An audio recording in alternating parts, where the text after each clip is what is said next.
And that's a knockout. Good day everyone, today I hope to present a summary of the Attack movie. Keep subscribing to us for more information.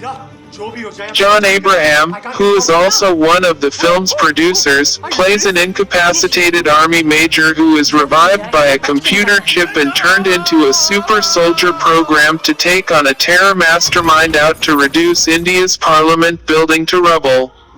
The story of the 2-hour sci-fi thriller is credited to the lead actor. The hero plunges headlong into a mission to single-handedly save the nation from a band of vicious men from across the border even as the political establishment and the military think tank pull in different directions.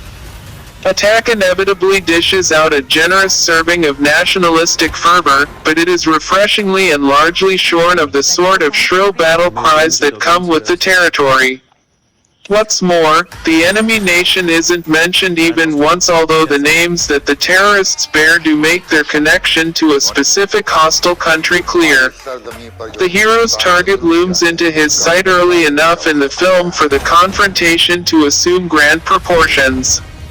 The fire in the man's belly drives him, and the computer chip that glows on the nape of his neck gives him the power to stand up to adversity of the most daunting kind.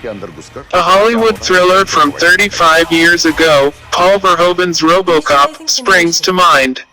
It was about a Detroit police officer who is fatally wounded and turned into a powerful cyborg. The Attack protagonist's wound does not kill him, nor is he transformed into an unfeeling machine designed to counter violence with greater violence. Even as life changes for him, Captain America's Indian equivalent continues to be a flesh and blood bloke fitted with a card that endows him with superhuman power. When he goes on a killing spree, he, like the superheroes and the hulky humanoids that have gone before, is well nigh unstoppable.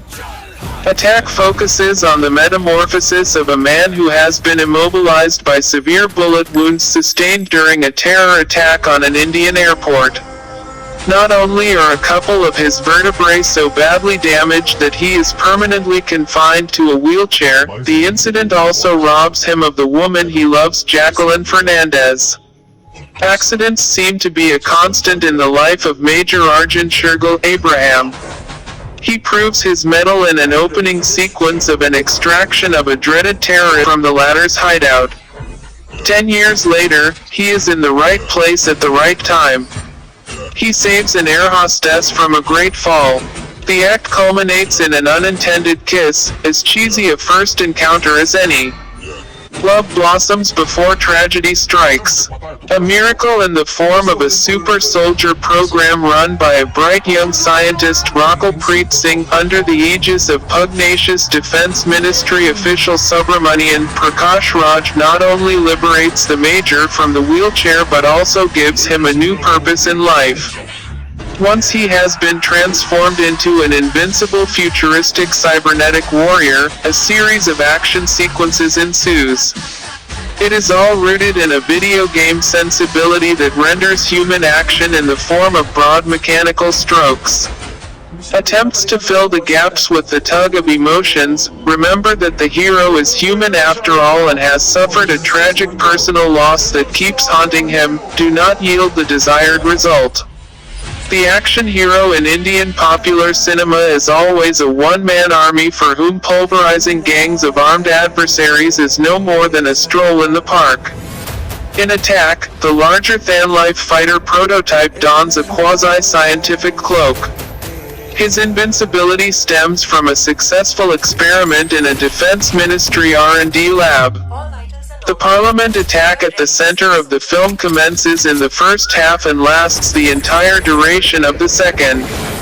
Attack has no scope or space, therefore, for any detours except when the super soldier's mind strays and recalls the trauma of the terrorist attack that rendered him hors de combat. What happens, the soup? What happens, the super soldier asks, if I'm unable to distinguish between dream and reality? You will go into a deep coma, the scientist warns. His questions are also often directed at Ira, intelligent robotic assistant who, a la Siri and Alexa, serves as a constant guide and data provider. Before the hero makes his way into a parliament building under siege, he provides a glimpse of what is to come when he confronts a burglar who broke into his house and stole his mother's Ratna Pathak Shah ring.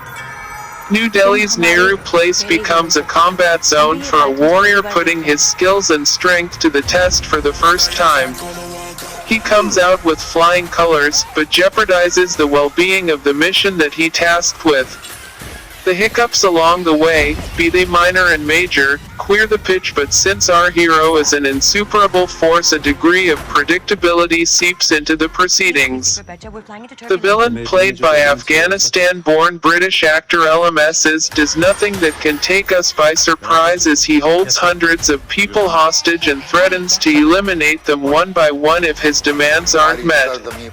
The Home Minister, Rajit Kapoor, the Army Chief Kiran Kumar Subramanian and other officials in the war room clash with each other as tension mounts and the terror kingpin pulls out the stops.